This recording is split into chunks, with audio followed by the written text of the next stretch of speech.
नमस्ते। आज breaking live इसलिए ज़रूरी हो गया कि पाकिस्तान ने एक मुझे ऐसा लगता है कि आप अपना अगर शीतल भाई, अगर आप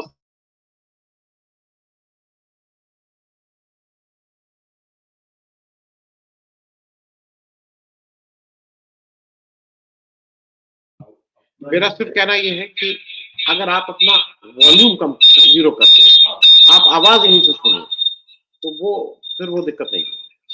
अ, ये एक ज़रूरी चीज़ थी क्योंकि भारत का जैसा बहुत प्रतीक्षित था और पूरे देश को ऐसा लग रहा था कि शायद भारत की सरकार क्यों इस पे पैर खींच रही है। अंतोकथवा एक सफल ऑपरेशन हुआ और एक चीज़ ज़रा मैं दर्शकों को बता दूँ, थोड़ा फ़र्क ये है कि भारत का पॉलिटिकल डिसीज़न है। सेना को उसको अंजाम देना है और सेना वो काम करती है जो सेना को करना है। सेना जिस तरह से गोदी मीडिया कर रही है ना कि मारो, मारो, अंदर घुस जाओ, वो नहीं करेगी। सेना ने 23 मिनट का टोटल ऑपरेशन था, बहुत प्रिसिशन था, बहुत सी चीज़ों का दाँव पे लगी हुई थी। हमारे रफ़ाल उड़े, राफ़ेल या रफ़ाल जो भी आप उसको बोलिए, राफ़ेल बोलिए, रफ़ाल बोलिए। उन्होंने जो उन मिसाइल को अपने ठिकानों पे मारा। 8 जगहें जो हैं वो पीओके में हैं, जो हमारा ही एरिया है, हमारी ही जगह को आप ऑक्यूपाई किए हुए हैं। तो वो तो किसी भी स्टैंडर्ड से वो हमने आपकी सीमा का उल्लंघन नहीं किया।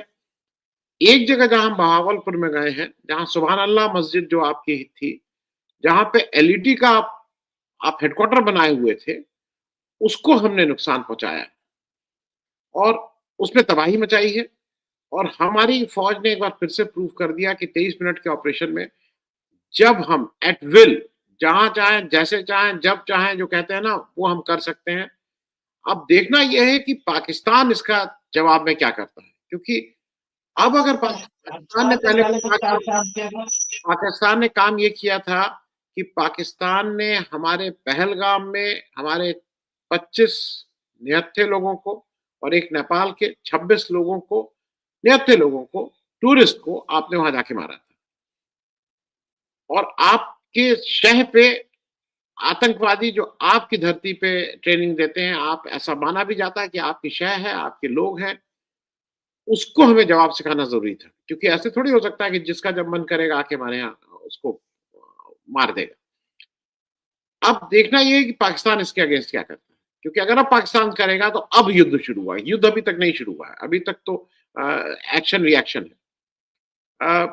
मेरे साथ सतीश झा साहब हैं, शीतल जी हैं, हम लोग सतीश झा साहब के घर पे ही रुके हुए हैं बोस्टन में और जब ये खबर आई उस समय ये अपना बैग बाँध चुके थे, इनकी ज़रूरी कुछ मीटिंग थी, लंदन जाना था, फिर इंडिया जाना था, यहाँ से निकल रहे थे।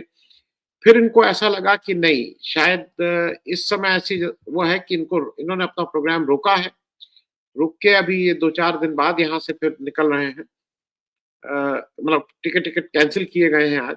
तो सतीश भाई मैं सबसे पहले आपसे इसलिए क्योंकि एक बहुत निर्णायक समय है, हम सब लोगों के लिए एक थोड़ी चिंता है, लेकिन एक ये भी है कि भारत की सेना ने जो उससे एक्सपेक्टेड था, उससे बेहतर करके दिखाया और हरदम भारत की सेना जब ज़रूरत पड़ी है तो उसको उसमें आज तक ऐसा नहीं हुआ है कि हम लोगों को लगा हो कि नहीं, ये नहीं था। आपकी पहली टिप्पणी जो कुछ भी हुआ। जो भारत ने किया है ये अपने आप में एक बहुत सोच समझ के एक नी जर्क रिएक्शन जो होता है एकाएक वो ना करके विचार के स्ट्रेटेजी बना के कायदे से जो उन्होंने काम किया है और हर जितनी रेखाएं हैं उनको उनसे बच के, जैसे कहते हैं ना, बिजली की लाइन की रेखाओं से बच के ऐसा सोच समझ काम किया है जिससे लगता है कि हमारी एक डिप्लोमेसी में और हमारी जो रणनीति है उसमें एक परिपक्वता दिख रही है जिसकी हमें हमेशा से उम्मीद थी। और ये जैसे मुझे याद दिलाता है 1971 की तरह से देखिए तो कि जब हम सोच समझ काम करते हैं तो बहुत अच्छा काम करते हैं। इसमें बहुत मुश्किल हुआ किसी को कहना है कि हमने लड़ाई की शुरुआत की है। जैसे भारत सरकार ने जो कहा है, हम इसमें लड़ाई की बात नहीं कर रहे हैं। हम इसमें एक जो हादसा हुआ था उसके लिए न्याय चाहिए। लोग वो उस बात की मांग कर रहे हैं। दोनों देशों में बात इस तरह की शुरू होगी क्योंकि जब भारत करेगा तो अब पाकिस्तान में इस तरह की बात जोर पकड़ेगी कि दोनों एक दूसरे को विरोधी की तरह देखते हैं। उस सवाल यह है कि पाकिस्तान भी इस तरह की परिपक्वता दिखाए। अगर जो करना है इसलिए कि जो आवश्यक है वो करें, बड़े सर्जिकल हिसाब से करें और उसमें लड़ाई की बात नहीं होनी चाहिए। तो जब भारत ने कोई लड़ाई की बात नहीं की है, उन्होंने कहा हम इसका जवाब देंगे इस तरह से कि एक जो न्याय की बात है वो हो सके। हमारे आदमियों को आप हमारे हमारे नागरिकों का के साथ आप खिलवाड़ नहीं कर सकते, और इस तरह की बातें बर्दाश्त नहीं होंगी। लेकिन जो भारत ने किया अपने आप में बहुत अभूतपूर्व है। 9 ठिकानों पे जिस तरह से उन्हें मार की है, इसके लिए हमें प्रशंसा करनी पड़ेगी अपनी सेना की और सरकार की जो रणनीति है इसके बारे में, जो सामरिक नीति है उसके बारे में। तो मुझे लगता है कि ये एक बहुत परिपक्वता की निशानी है हमारी डिप्लोमेसी के लिए और हमारी मिलिट्री के लिए। और हम इसका परिणाम क्या होगा ये ये निर्भर करेगा कि हमारे जो दूसरे देश हैं पाकिस्तान के आज के साथ कैसा व्यवहार करता है। जो खबरें आ रही तरह तरह की, मुझे लगता नहीं उनमें कोई दम है। मुझे लगता नहीं कि जो खबरें हैं वो सही हैं कि हमारे विमानों के साथ खिलवाड़ हुआ है या कोई हमारा विमान मारा गया है। ये खैर बात मालूम पड़ेंगी, लेकिन हम सब चाहेंगे कि ये बात जो है डिप्लोमेसी और परिपक्वता के साथ सुलझाई जाए और एकाएक ये लड़ाई का वातावरण जो है जल्दी से जल्दी खत्म हो। अभी आप देख रहे हैं जो भौगोलिक जो समीकरण बन रहे हैं उसमें चीन पाकिस्तान से रिश्ता, रूस का भारत के साथ, अमेरिका का उसकी तटस्थता, उससे कई चीजें धीरे धीरे एक नई दिशा निकलेगी। लेकिन ये एक बिसात बिछ चुकी है, देखिए बाजी कैसे चलती है। जी मैं एक कोई किंग गेमिंग बोलते आ गए हैं। किंग गेमिंग बोलते साहब, ये सब एक तो गाली गलौज मेरे चैनल पे नहीं होती है, तो ये ध्यान रखिए। आप पाकिस्तान से आए हैं, आपको पूरा हक है अपनी बात कहने का, लेकिन ये जो भाषा पे वो थोड़ी मर्यादा रखिए। ये मुझे याद दिलाने की नहीं कौन किसके बाप का है किसके बाप का नहीं है, आधा कर दिया था। अभी अभी तो सिर्फ एक जब अंगड़ाई ली थी तो आधे हो गए थे। तो इसलिए बहुत बताने की जरूरत नहीं कि कौन किसका है और क्या क्या करते हैं, इन सब चीजों का नहीं। और भाषा पे थोड़ा संयम रखिएगा, नहीं तो मैं ब्लॉक 1 मिनट में कर दूंगा। शीतल जी, मैं इसलिए इस बात को इसको कर रहा हूं कि कभी कभी मुझे लगता है कि एक एक देश में एक जरूरत थी इस तरह, मतलब सारा देश एक हो गया था और हमने देखा है कि हमारे में लाख लड़ाई झगड़े हों, लाख अपनी समस्याएं हों। मुझे ठीक से याद है 71 की वॉर हुई थी जब, तो उस समय, उससे पहले इंदिरा गांधी का मुश्किल दौर था, एक ऑपोजिशन उनके पीछे, लेकिन 71 की लड़ाई ने वो शायद देश को दे दिया कि सब लोग एकजुट हो गए थे। हमें बिल्कुल ठीक से याद है करगिल, करगिल एक हुआ तो पूरा देश एकजुट हो गया। तो शायद एक बार फिर पूरा देश एकजुट होकर सेना के पीछे खड़ा हुआ है। और लॉन्ग टर्म मुझे 2 चीजें लग रही हैं कि भारत के लिए जरूरी है कि भारत को भी इस समय ये पता लग जाएगा कि कौन साथ है कौन साथ नहीं है, कौन किसके साथ है। एक तरह से ये भी एक, मैं तो ये मान रहा हूं कि एक अच्छी चीज है। भारत ने उनको अपना जवाब भी दे दिया और कह के, इस बार जो पिछली बार था ना बालाकोट में कह के नहीं मारा था, इस बार कह के मारा है। तो ये जरूरी था कि आपकी पहली टिप्पणी इस पे जरा ले लो। देखिए, ये बात तो सच है कि पाकिस्तान हमारे देश में आतंकवादी गतिविधियों को चलाता है और लगातार चला रहा है। ये एक प्रॉक्सी वार है जो चल रहा है और इसका कभी न कभी तो अंत होना ही है। अगर सैनिक कार्रवाइयों से होना है तो सैनिक कार्रवाइयों से करना पड़ेगा, बातचीत से होना है तो बातचीत से करना पड़ेगा। अब जैसे भी हो, कोई भी देश जो भारत की तरह सार्वभौम देश है, वो अपने नागरिकों को इस तरह से चारा बनने नहीं दे सकता। ये कोई चीज अनवरत नहीं चल सकती और सिर्फ झूठ से इसका आप मुकाबला नहीं कर सकते। ये बात पाकिस्तान को समझना पड़ेगी। आज उन्होंने इस घटना के बाद सोशल मीडिया पर और उनके मीडिया पर और उनके आधिकारिक प्रतिष्ठानों ने जो झूठ फैलाया, पिछले 2-3 घंटों में भारत की एकजुटता ने उसको नंगा कर दिया। आप देखिए, हमारे यहाँ जो फैक्ट चेक करने वाले संगठन अल्ट न्यूज है, जिसमें जुबैर सबसे प्रमुख नाम है, उन्होंने पिछले 2 घंटे के भीतर पाकिस्तानी प्रोपेगेंडा के चिथड़े उड़ा दिए। उन्होंने उन सारे अकाउंट्स को नंगा कर दिया जो भारतीय नाम लेकर इस तरह की खबरें उड़ा रहे थे कि इतने जहाज गिर गए, इतना ये हो गया, इतना वो हो गया। उन्होंने सब बता दिया कि देखिए नाम भारतीय है, ये अकाउंट पाकिस्तान से है, ओरिजिनल इसका नाम ये फला था। सब उन्होंने, वहां के जो बहुत प्रसिद्ध पत्रकार हैं जावेद मीर, उनकी ओर से जो जावेद मीर या मीर तो है, जावेद है या नहीं, मैं थोड़ा नाम में वो हो रहा, लेकिन बड़े प्रसिद्ध वहां के पत्रकार हैं। उन्होंने एक अकाउंट के हवाले से 3-4 ट्वीट किए थे और कुछ चित्र भी दिखाए थे, लेकिन उस अकाउंट की ओरिजिन खोल के जुबैर ने साफ कर दिया कि वो अकाउंट पाकिस्तानी है। उसने नाम बदल के अपने को भारतीय कर लिया और ये एक पेड अकाउंट है जिसको ब्लू टिक दिया हुआ है, लेकिन उस अकाउंट से झूठ आ रहा था कि हमारे कौन कौन से जहाज गिरे और क्या हुआ। भारत जो एक महादेश है, आर्थिक रूप से पाकिस्तान और उसका कोई सानी नहीं है, सामरिक तौर पर भी कोई समानता ऐसी नहीं हो सकती, और इसलिए ये बहुत जरूरी था कि ये साबित हो।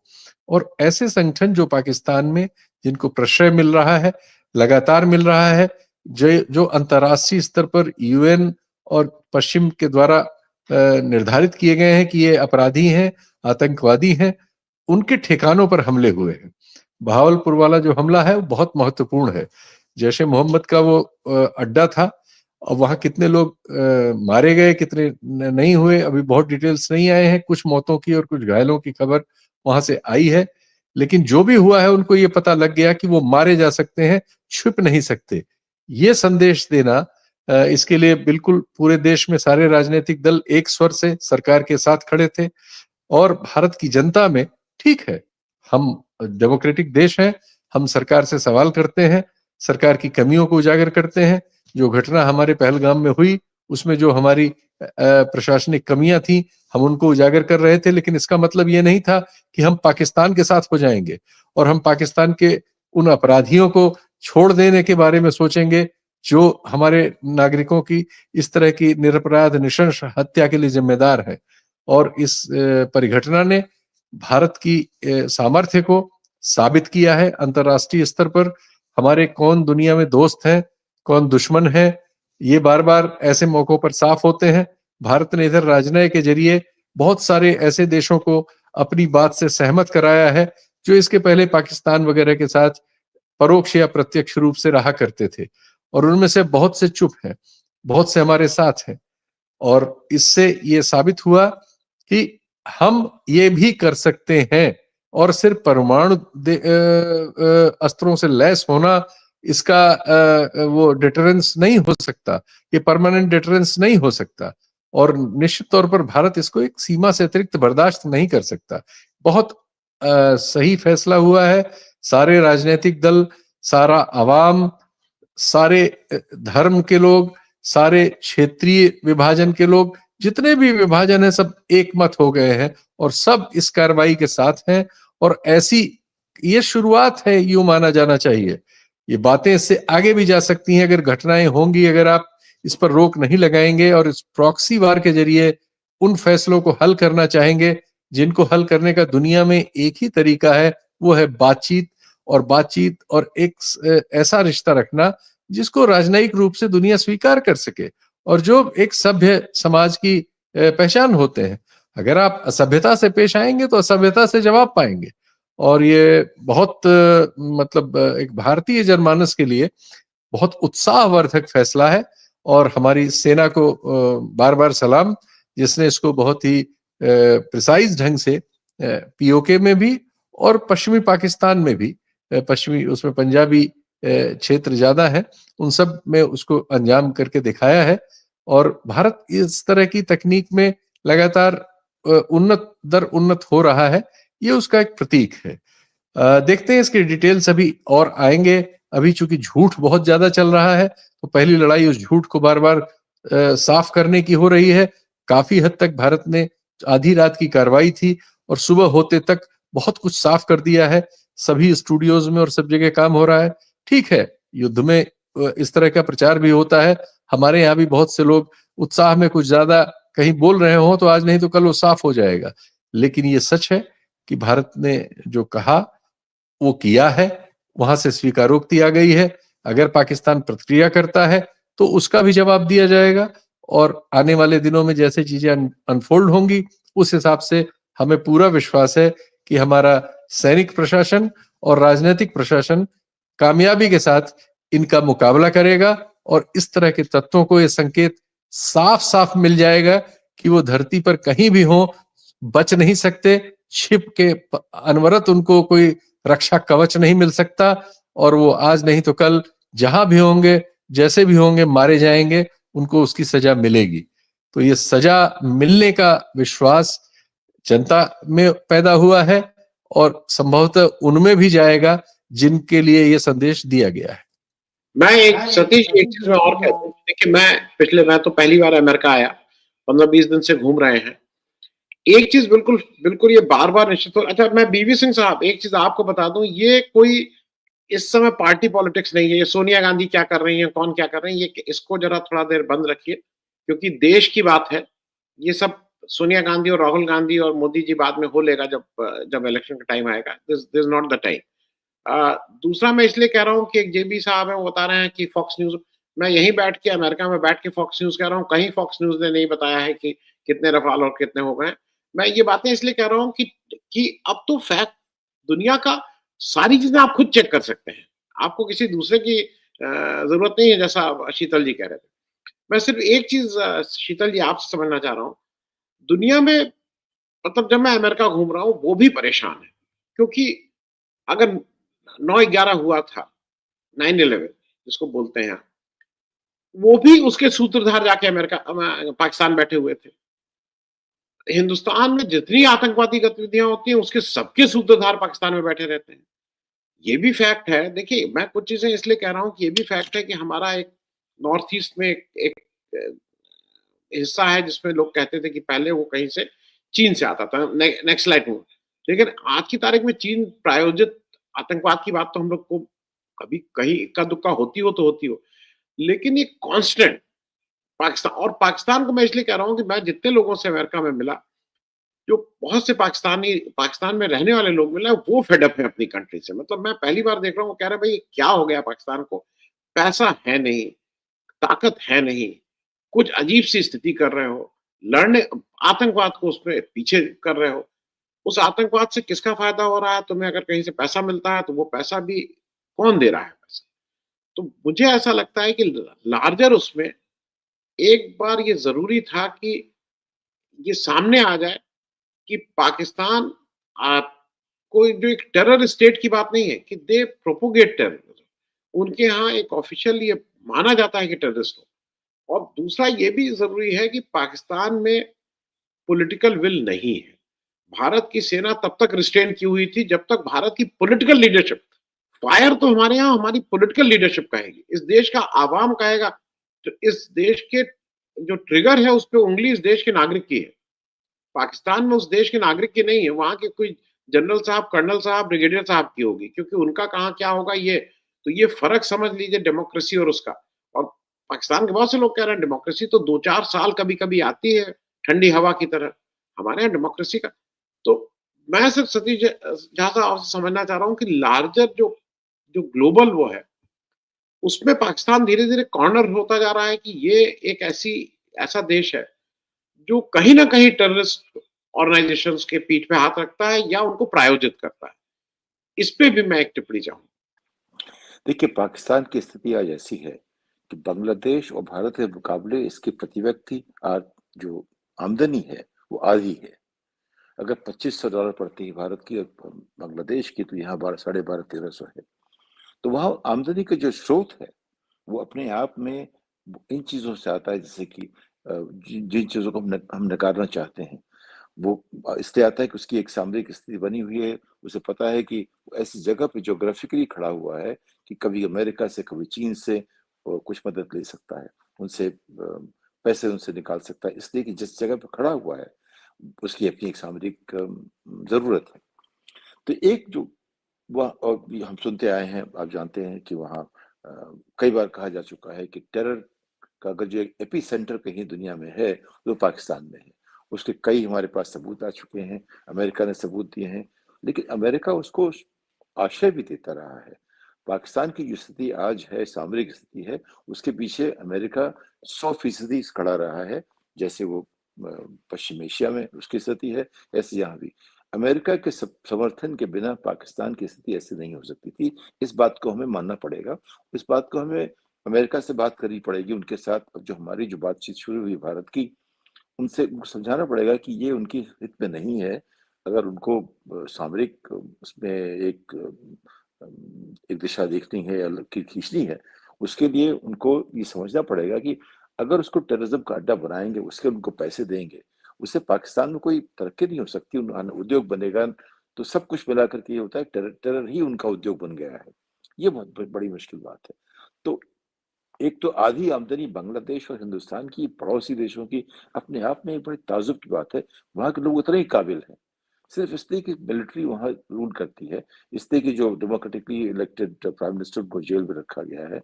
और वहां देखा ऐसा देश है जहां एक प्रधानमंत्री को उन्होंने फांसी लगा दी, तो कई लोग दूसरे को भी जेल में रखा गया।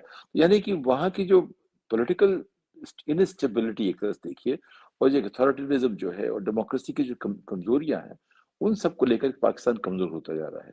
तो जो लोग कमजोर होते हैं उनकी जो एक सोचने की दिशा होती है, उसमें एक सफाई नहीं होती।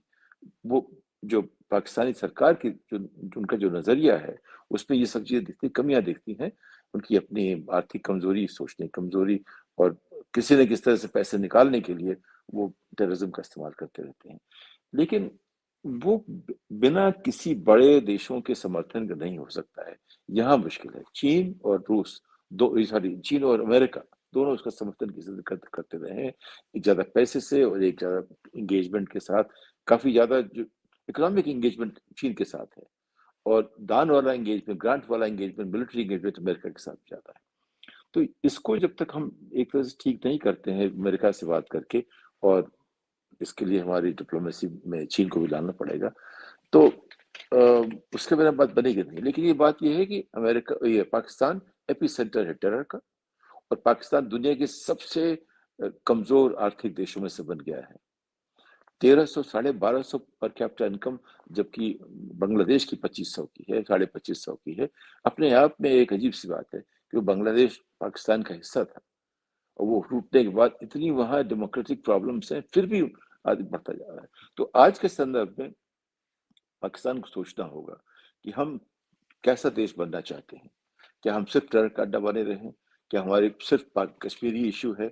क्या हम सिर्फ भारत के खिलाफ लड़ते रहें, या अपने लोगों को हम विकसित करने का मौका दें, उनको पढ़ाई अच्छी करें, जो तमाम उनके जो किनारों में जो एक इंस्टेबिलिटी सी आ रही है, उसको हम कैसे दूर करें, उनको सोचना पड़ेगा।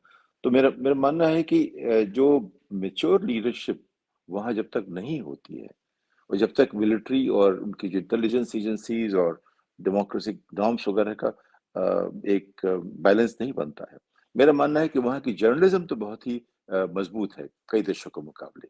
मेरा यही मानना है कि वहाँ जुडिशरी बहुत मजबूत है। लेकिन जब तक ये जो पावर स्ट्रगल जो है मिलिट्री और इंटेलिजेंस और गवर्नमेंट की एग्जेक्टिव के बीच में, उसमें एक बैलेंस नहीं आता कि आगे देखने का, तब तक ये चीजें होती रहेंगी। तो भारत ने जो किया है, हमें इस पर एक संदेश दिखता है कि आप जो हमारे खिलाफ बुरा करना चाहोगे उसको तो हम ठीक कर सकते हैं, लेकिन हम आपके साथ लड़ना नहीं चाहते। हम सिर्फ ये देखना चाहते हैं कि आप हमारे साथ बुरा नहीं कर सको, हमारे नागरिक पर हमला नहीं करो। अगर आप किसी भी तरह से रेखा का उल्लंघन करोगे तो आपको उसका खामियाजा भुगतना पड़ेगा। उसके अलावा आपका काम अपना है, वो करते रहिए। तो मुझे लगता है कि ये एक नई शुरुआत है। अब ये एकाएक हुई है, या किसी साजिश की वजह से हुई है, या ये सिर्फ किसी टेररिस्ट ने किया और उसकी वजह से एक मौका मिला, जो भी बात हो, लेकिन एक रास्ता नया निकल सकता है नई सोच का, क्योंकि दोनों देश परमाणु अस्त्र के साथ लैस हैं। उसके बावजूद जो ये बात शुरू हो रही है, मुझे ये अच्छा लग रहा है कि हमने इसको लड़ाई का नाम नहीं दिया, और पाकिस्तान कोशिश कर इसको लड़ाई का नाम देने की। और मेरा मानना है कि वहाँ शायद एक परिपक्वता दिखे, उसको लड़ाई की जगह वो किस तरह से बैठ के बात करें, इसका इन चीजों का हल कैसे करें। पाकिस्तान का इंटरेस्ट जब तक रहेगा टेरर में, तब तक ये झगड़ा चलता रहेगा, उसे खत्म करना पड़ेगा। जी मैं मेरे साथ कर्नल वीपीएस चौहान साहब जुड़ गए हैं। कर्नल चौहान वो हैं जिन्होंने हाजी पीर का दर्रा the famous Hajipir Pass 71 war से जस्ट पहले कैप्चर करने वाले कर्नल चौहान थे, और उस समय यंग ऑफिसर, बिल्कुल नए कमीशन हुए ऑफिसर थे। मैं कर्नल चौहान से, क्योंकि मेरे भाई हैं, मेरे बुआ के लड़के हैं, तो इसलिए मैं, हो सकता है बीच में कभी भैया बोल दो तो डोंट टेक इट पर्सनल, मतलब ये नहीं है कि घर की बात। मैंने भैया से कहा कि जरा आप इसको पे बता दें भैया, your first reaction what happened. अभी जो इंडिया की स्ट्राइक है, प्रिसिशन था, 23 मिनट का टोटल ऑपरेशन था। जो कहा गया था वो करके आए। बहवालपुर में जो सुभान अल्लाह मस्जिद थी, जो एलईटी का टेरर इफेक्ट वो था। आप जब कहिएगा तो मैं वो नक्शा भी दिखा दूंगा, क्योंकि वो नक्शा मैं चाहूंगा कि आधी स्क्रीन में दिखा दें, आधी में आप बात कर लें। भारत की सेना ने आज तक कभी ऐसा नहीं हुआ है कि उसके साथ, मतलब उसको कभी हमें एज अ नागरिक हम असुरक्षित महसूस हुए। फिर से एक बार प्रूव हुआ है, और ऐसा माना जा रहा है कि अब पाकिस्तान, क्योंकि पाकिस्तान कुछ मिस एडवेंचर करेगा। लोग एक चीज बार बार कह रहे हैं कि दोनों के पास न्यूक्लियर है और इसलिए थोड़ा कठिन है। एक आपकी रणनीतिक रूप से भारत को ये करना ही था, क्योंकि जो पहलगाम में हुआ था उसका मतलब उसका प्रत्युत्तर तो देना ही था ना। आप यहां से आगे कैसे देखते हैं? और अभी जो स्ट्राइक हुआ आपके साथ बिल्कुल प्रिसिशन काम था कि इसको और बेहतर ढंग से कर सकते थे या और ज्यादा कर सकते थे। नौ टारगेट जो चुने गए आपके हिसाब से ठीक थे। आपकी टिप्पणी भैया, कल चौहान। गुड्डू, देखिए, रिएक्शन तो होना चाहिए था। अनम्यूट कर लीजिएगा भैया, अनम्यूट कर लीजिएगा। Mute, you are in the show. आप अपना वॉल्यूम बढ़ाइए। अच्छा,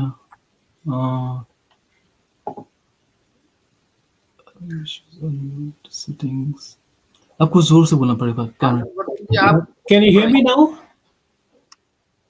Am I audible now? Yes.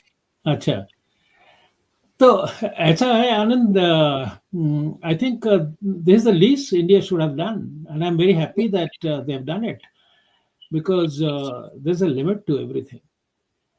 After all, मैं थोड़ा झा साहब को सुन रहा था, पूरा तो नहीं, मैं I came late, but इसी न्यूक्लियर पावर से क्या होता है? न्यूक्लियर पावर दोनों हैं, हम भी हैं, वो भी हैं, लेकिन इसका मतलब ये तो नहीं ना कि we remain always on the defensive. There's a limit to tolerance. असल में सवाल ये है कि शुरू से ही कश्मीर में हम लोग wrong थे, right from the beginning. Of course, there's no point going back and telling, because 1,000 times people have narrated this. लेकिन even in the recent time, देखिए, सियाचिन वॉर जब शुरू हुआ 84 में, उस टाइम भी we had some opportunity and planning, मैं बता रहा हूँ, to capture some of the areas of the J&K, and that is ultimately solution यही है कि उनको इस तरह से पीछे हटाइए कि कश्मीर का जो पोर्शन है, ये जो पाकिस्तान ऑक्युपाइड कश्मीर का जो पोर्शन है, वो आप अपने कब्जे में लीजिए। Gilgit Baltistan is one which should have been taken. Actually, there was a plan when General Sundarji was the chief. I don't have to narrate because it's open, but then there's no point telling. Anyway, so Siachen पे आज हमारे 5,000 के करीब troops engage हैं। 50,000 करोड़ तकरीबन रोज का या हफ्ते में उसमें खर्चा आ रहा है। पहले तो हमारे टाइम पे, मैं वहाँ साउथ सियाचिन का कमांडर था during initial stages, and the plan was to capture Gilgit and Baltistan. Gilgit को कैप्चर करते तो सियाचिन की सारी प्रॉब्लम खत्म हो जाती, वहां से ट्रूप्स आपके नीचे आ जाते। इसी तरह जब कारगिल का वॉर हुआ तो व्हाट स्टुपिडिटी, कारगिल में हम CFL नहीं हम क्रॉस करना चाहते थे, इसका क्या मतलब है? इतने आदमी आपने मरवा दिए सीधे पहाड़ों पे अटैक करा के, और उससे अच्छा तो एक plan, George Fernandez was the defense minister, General Dayal, who was major in Kargil war. I was just a young captain.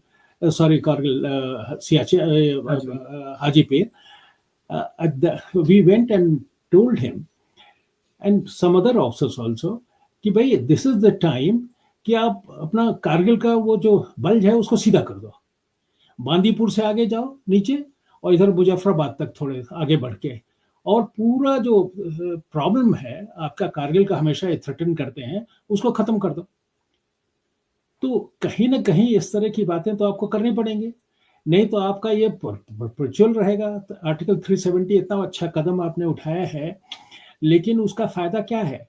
आप रीसेटल कश्मीरी पंडितों को कर नहीं पाए, और कश्मीर का प्रॉब्लम वहीं का वहीं है। आज टूरिज्म की वजह से कश्मीर की इनकम क्या है? फैंटास्टिक।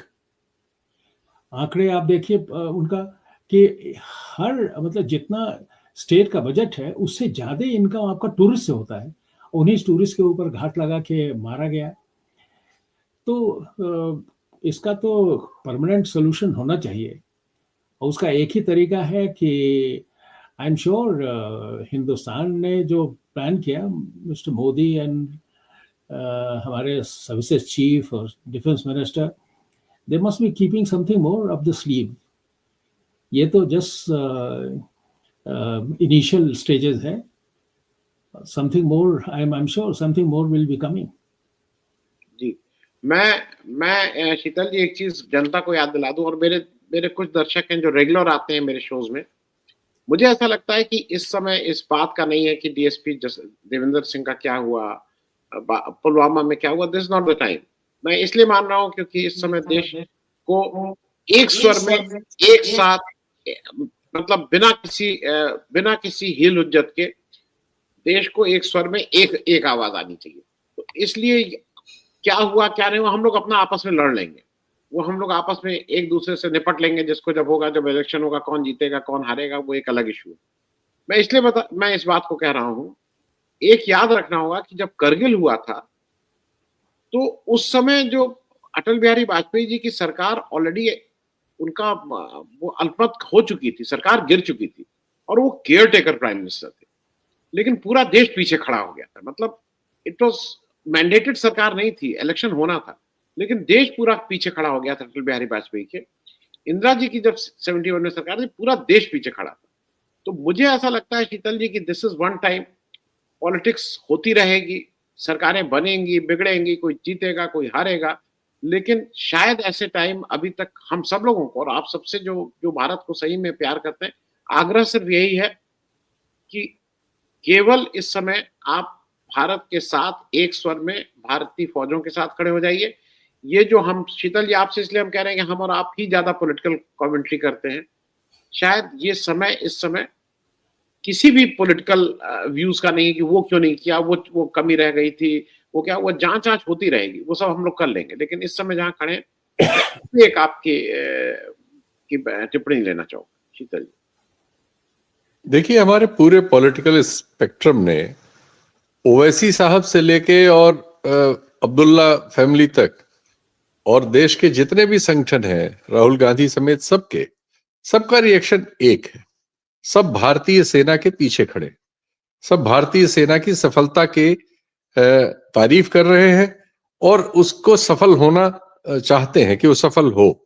सब उन अपराधियों को दंडित करना चाहते हैं जिन्होंने हमारे निर्दोष लोगों की हत्या की है, जो ऐसा अनेक बार करते रहे हैं, और जिनके ऐसा करने के संगठन पाकिस्तान में हैं, इसके प्रमाण मौजूद हैं।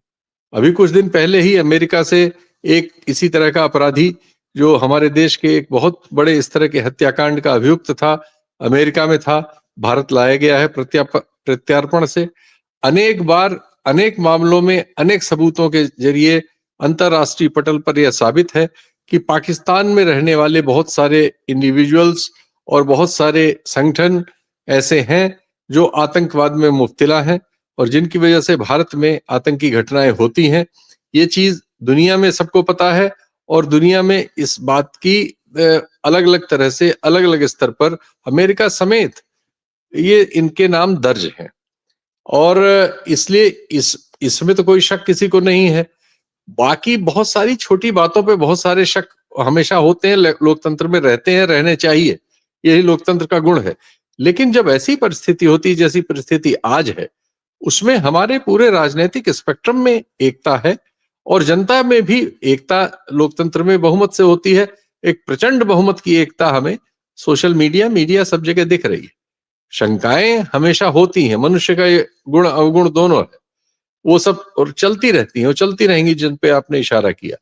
लेकिन हम एक दूसरी चीज देख रहे हैं ना, कि हम देख रहे हैं, सब माने एक बड़े प्रचंड बहुमत ने एक स्वर से भारतीय सेना के इस कर्तव्य का स्वागत किया है और उम्मीद जगाई है कि इस तरह के कर्तव्य कामयाब हों, जिससे ऐसे अपराधी इस बहाने न बच जाएं कि वो सीमा के उस पार चले जाते हैं, या वो कुछ गरीब लड़कों को अपने यहाँ इंगेज करके और हमारे यहाँ प्रॉक्सी वार चलाते रहते हैं। तो वो हमेशा ऐसा कर सकेंगे, ये उन पे हमें रोक लगानी ही चाहिए, लगानी ही है, यही काम है। और इस काम को करने के लिए जिस तंत्र की जो जिम्मेदारी है, आज ये जिम्मेदारी सेना के ऊपर थी, कभी ये जिम्मेदारी जो हमारे आंतरिक सुरक्षा बल हैं, आंतरिक मामलों में उन पर होती है। सबको अपना अपना काम करना ही करना है। इस बार सेना ने वो काम करके दिखाया है और हमें उम्मीद है कि अगर कुछ बचा कुचा भी होगा तो भविष्य में उसको ठीक किया जाएगा, क्योंकि जो चीजें जैसे ठीक हो सकती हैं, जब वार्ता नहीं हो रही है और बातचीत से कोई चीज हल नहीं हो रही है, तब इन फैसलों पर जाना पड़ता है। तो इन फैसलों पर जाने के बाद इसमें किसी किस्म का मतिभ्रम समाज में, किसी देश के समाज में रखना तो बिल्कुल उपयुक्त नहीं है। और जो लोग इधर उधर की राय रखते भी हैं, उन्हें देर सवेर सही राय समझ में आएगी। और सही राय आज के वक्त की यही है कि जिन्होंने हमारे देश की धरती पर आकर हमारे निर्दोष नागरिकों की इस बेदर्दी से हत्या की है, उनको दंडित किया जाना चाहिए। और दंडित करने के लिए जो भी हमारे पास सामर्थ्य है, शक्ति है, सेना है, अर्धसैनिक बल है, आंतरिक सुरक्षा के तंत्र हैं, वो सब अपना अपना रोल जरूरत पड़ने पर निभाएंगे। जब हमारा पूरा पॉलिटिकल स्पेक्ट्रम एक स्वर में है, तो फिर नीचे किसी इंडिविजुअल का इधर उधर करने की बात को हमें सीरियसली लेना ही नहीं चाहिए। इस समय सबसे प्रमुख है कि हम इसमें उस तरह के चीजों पर उंगली रखें, और जो दुष्प्रचार होते हैं ऐसे समय में, जो कि हो रहे हैं और हर जगह हर बार होते हैं।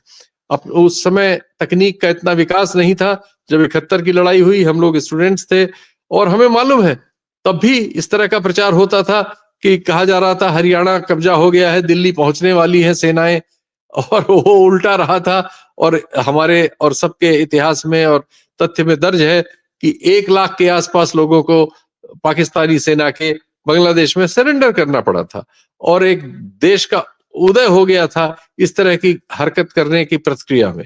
तो पाकिस्तान के लिए इसमें बड़ा सबक है। हम ये नहीं चाहते कि ये सबक इतने कड़वे हों कि वो वहां की जनता उसको बर्दाश्त न कर पाए। उनके लिए, उनके राजनय के लिए हम ये जानते हैं कि वहां लोकतांत्रिक व्यवस्था उस तरह से नहीं है। वहां सेना की सबसे प्रमुख भूमिका है। हमारे लोकतंत्र में राजनय की प्रमुख भूमिका है। सेना उस भूमिका का राजनय से जो फैसला होता है उसके अनुसार अपना आचरण करती है। तो इसमें जिसके लिए जो सबक है वो सीखने का वक्त है।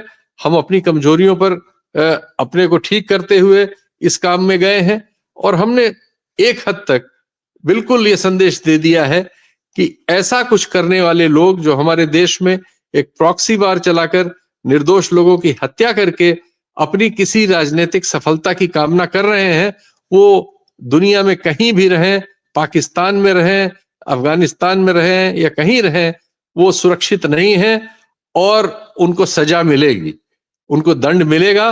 भारतीय राजतंत्र के पास ये सामर्थ्य है, भारतीय समाज के पास ये सामर्थ्य है। ये संदेश जाना चाहिए और ये संदेश जा रहा है, मुझे इसमें कोई शक नहीं है। होता ये जरूर है कि जिस देश का जो रोल होता है वो अपने रोल को सही ठहराने के लिए बहुत तरह की झूठ का सहारा लेता है, बहुत सारे प्रपंच करता है, अपने गलत काम को भी सही ठहराने के तर्क पैदा करता है, इतिहास वगैरह बदलता है, पाठ्यक्रम बदलता है, और राजनीतिक नेता उस पे लीपापोती करते हैं। लेकिन जो सच्चाइयां हैं वो देर सवेर सामने आ जाती हैं। पाकिस्तानी जनता को कई वहां से जो कार्यक्रम आते हैं उनके जरिए हम जानते हैं कि उनके दिमाग में बहुत सारे झूठ मौजूद हैं। हालांकि उनकी बहुत सारी समझदार जनता ये जानती है कि 71 में क्या हुआ, 65 में क्या हुआ, कारगिल में क्या हुआ, आज क्या हुआ, और ऐसा कुछ करने पर कल क्या होगा। ये जो जानते हैं वो जानते हैं, लेकिन फिर भी हामिद मीर जैसे एक बड़े पत्रकार एक झूठा प्रचार करते हैं। लेकिन अब दुनिया में तकनीकी विशेषज्ञता भी इस स्तर पर आ चुकी है कि वो झूठा प्रचार एक क्लिक से होता है, दूसरी क्लिक से भारत में बैठा हुआ एक फैक्ट चेकर उसको नंगा कर देता है। तो ये जान ले कि अब 71 नहीं है, तब रेडियो से ही सारी सूचनाएं जाती थी, अब तो इंटरनेट है, सारी दुनिया उन चीजों को देख रही है। आप जो दावे कर रहे हैं उनको भी देख रही है, आज नहीं तो कल उसके भी सब सच्चाइयां सामने आ जाएंगी। बहुत सारी सच्चाइयां सामने आ चुकी हैं। आज का सच यह है कि भारतीय सेना ने भारतीय राजनयिक के फैसले के अनुरूप हस्तक्षेप करते हुए पाकिस्तान में स्थित आतंकी ठिकानों पर हमला करके ये दिखाया है कि हत्यारे कहीं भी छुपे हों वो मारे जाएंगे, उनको दंड मिलेगा। और भारतीय समाज पूरे एकजुटता के साथ इस तथ्य को स्थापित करने के लिए तत्पर है।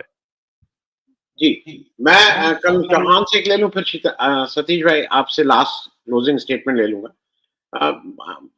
कल चौहान भाई एक चीज मुझे बताइए, जो पाकिस्तानी आर्मी के जनरल साहब थे, जनरल मुनीर, वो किस किस तरह की बहकी बहकी बातें अभी हमने सुना। एक डेढ़ महीना पहले लग रहा था कि कोई एलटी मतलब लश्कर तौयबा का या कोई इस तरह का कोई व्यक्ति एक जगह खड़े होकर भाषण दे रहा है।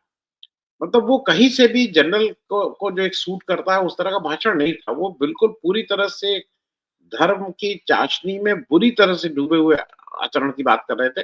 मैं एक टिप्पणी भैया इस पे भी इसलिए चाहूंगा कि पाकिस्तान की आर्मी का जो हाल कर दिया है और जो आर्मी जिस तरह से भ्रष्ट भी हो गई है और वो पूरी तरह से एक धर्म विशेष के साथ जुड़ गई है, वो आईएसआई हो और उसमें जिस तरह की गतिविधि हो, उस पर एक आपकी टिप्पणी चाहेंगे, क्योंकि आर्मी ऐसी नहीं होती है।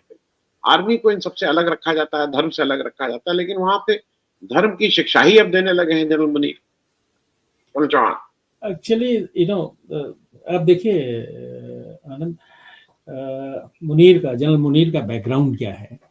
असल में ही has studied in the madrasa, और मदरसे में जिस तरह की पढ़ाई होती है, जिस तरह की सिखलाई होती है, जिस तरह का इंटरप्रिटेशन होता है, मतलब आपके टोटल आपकी जो धर्म की किताब है उसी के मुताबिक आपको ग्रो करते हैं, और ये चीज़ें जल्दी मिटती नहीं हैं।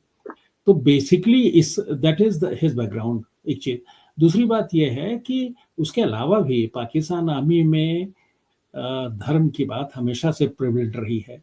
हमेशा से वो उसका सहारा लेते रहे हैं, कुरान का और कुरान के सिखलाइयों का हमेशा लेते रहते हैं, और ये तो चीज़ हमेशा रही है।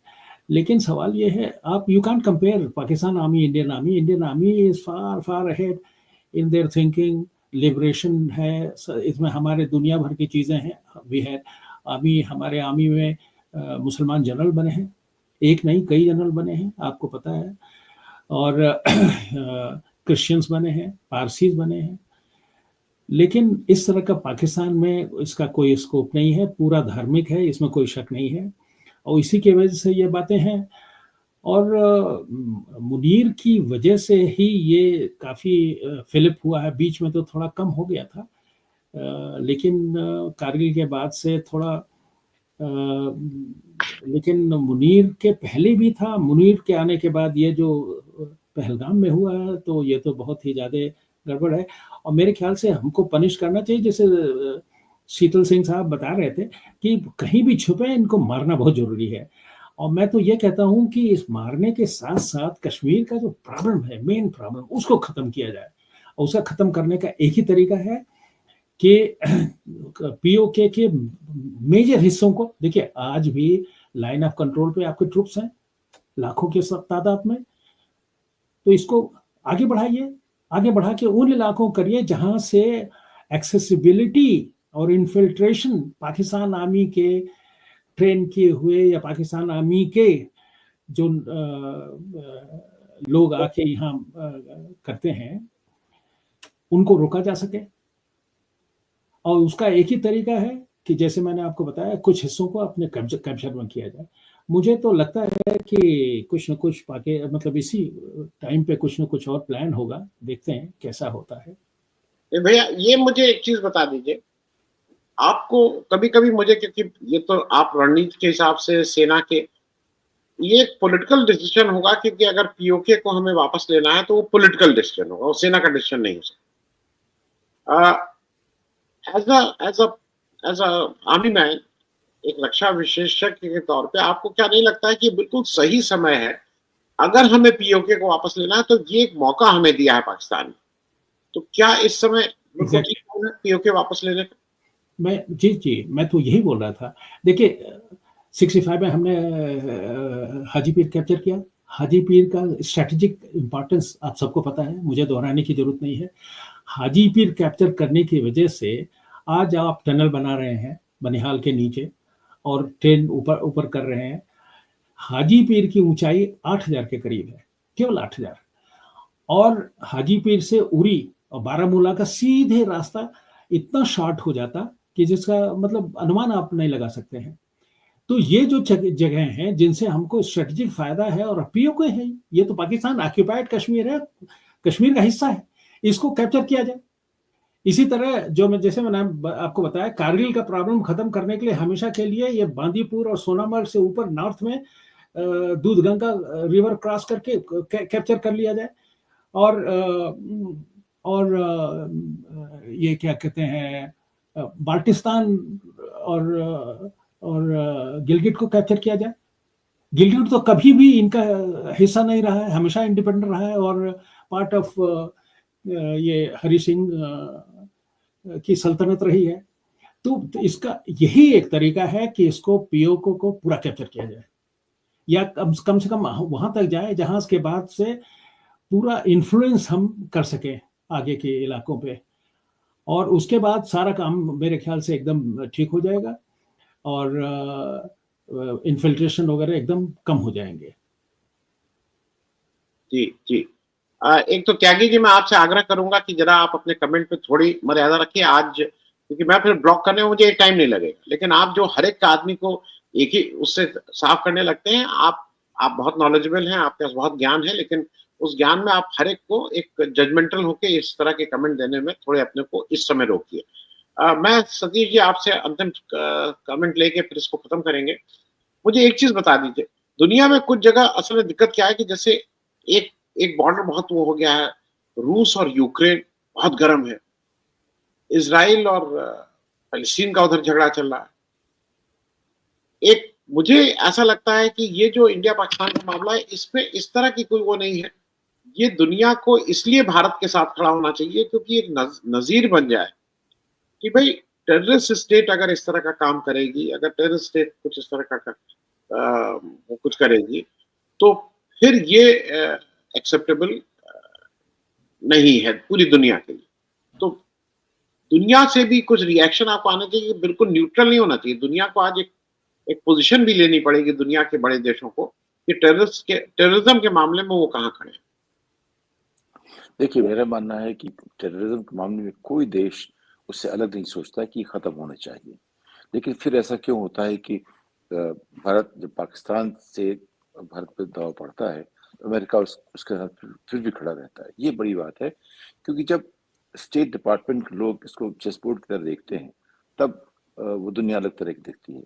मैं फ्लेचर स्कूल पढ़ता था, उस हिसाब से मैं कह सकता हूँ कि जितने हमारे पढ़ने साथी थे उसके बाद वाले भी ये इंटेलिजेंस, डिफेंस और स्टेट्स डिपार्टमेंट के हिस्सा बन जाते हैं और सब चेस बोर्ड के खेल खेलते रहते हैं। वहाँ मुश्किल होती है जहाँ पे जब मूल्य खत्म हो जाते हैं, किन मूल्यों को लेकर के हम खड़े हुए हैं, वो जब खत्म होती है तब वहाँ मुश्किल होती है। तो मेरा मानना है कि इसमें हमारी डिप्लोमेसी को अमेरिका के साथ ज़्यादा इंगेज करना पड़ेगा, उसे जोड़ना पड़ेगा, कहना पड़ेगा कि अगर टेररिज्म गलत है तो हर जगह गलत है, और इसके लिए आप उसको अपनी जो शतरंज है आपकी जो जो स्ट्रेटेजिक उसका हिस्सा बनाइए, उसमें उसको जोड़िए मत। सारी परेशानी वहाँ शुरू होती है। टेरर की जड़ जो है वो फॉगी बॉटम, अभी वहाँ पर मेरा मानना ऐसा है कि वहाँ से शुरू होती है। स्टेट डिपार्टमेंट, यूएस उसके आसपास तमाम चीजें हो रही हैं। अब देख रहे हैं अमेरिका में कुछ लॉजिक आजकल कुछ दिख नहीं रही है, उसमें कुछ चीजें बिना किसी उसूल के, बिना किसी साफ साफ सुथरे दिशा के सामने आती जाती है। इससे हमें बचना पड़ेगा, और इससे बचने का एक ही तरीका है कि भारत को अब आज उसके पास स्थिति है जो अमेरिका से बात कर सकता है, कम से कम डिप्लोमेसी बात हो सकती है। अभी कई मुद्दों पे आपने देखा इकोनॉमी में उस पे बात हो रही है, तो इनको जोड़ के लाना पड़ेगा कि टेररिज्म हर हालत में गलत है जहां भी है। और भारत, देखिए प्रधानमंत्री ने एक अच्छी बात कही थी यूक्रेन के मामले में, वो जमाना चला गया जब हमको लड़ना चाहिए था। अब जमाना ऐसा है कि हम सब शांति के साथ बात करें। अगर वो आधार बनता है दुनिया में बातचीत का, तो एक नई दिशा निकलेगी। और उसके लिए जो अभी भारत ने किया है पिछले कुछ घंटों में, वो एक मिसाल बनेगी कि हम किसी के साथ लड़ना नहीं चाहते हैं, लेकिन जहाँ टेररिज्म है उसे खत्म करना पड़ेगा। अच्छी बात हो कि जो उसे अब तक पनाह देते आए हैं या सह देते आए, वो खुद ही उसको खत्म करे, और नहीं तो जब भी ऐसा मौका आएगा उसे खत्म करना होगा। और इसमें अमेरिका से बात करना बहुत जरूरी है, और उनको समझाना कि इसको सिर्फ अपनी चेस गेम का एक छोटा सा मोड़ मत बनाइए। जी, मेरे ख्याल में आज इसको यहीं पे छोड़ते हैं। वो प्रदीप भांबू जी गलती से आप ब्लॉक हो गए, मैं अभी उसको अनब्लॉक करवा रहा हूँ। बात गंभीर है और देश के लिए एक मुश्किल समय है। और एक चीज मैं फिर से कह दूं, क्योंकि ये जो यहाँ पे साफ साफ दिखता है कि कौन क्या कर रहा है क्या नहीं कर रहा है। पूरा देश एक हो गया है, हर आदमी पार्टी लाइन छोड़कर अपनी सेना के पीछे खड़ा है। राहुल गांधी से लेके अखिलेश यादव हो, चाहे कोई, सब इस भारत के सरकार के पीछे खड़े हैं। लेकिन ये जो भाजपा के ट्रोल हैं, उनका दिल अभी नफरत से भरा हुआ है। उन्हें आज भी कांग्रेस और मुसलमानों को गाली देनी, उन्हें आज भी, मतलब मुझे लगता है कि किसी समय तो ये छोड़ दो, पॉलिटिक्स हो जाएगी। जब देश रहेगा तो पॉलिटिक्स भी रहेगी। आज देश के लिए जरूरी है कि हम सब लोग एक स्वर में एक साथ बोलें। आप सबका इस चर्चा में भाग लेने के लिए बहुत बहुत धन्यवाद। कल Chauhan, thank you so much for joining. Satish भाई थैंक यू, शीतल भाई साहब thank you so much for joining. Thank you. कैसा था?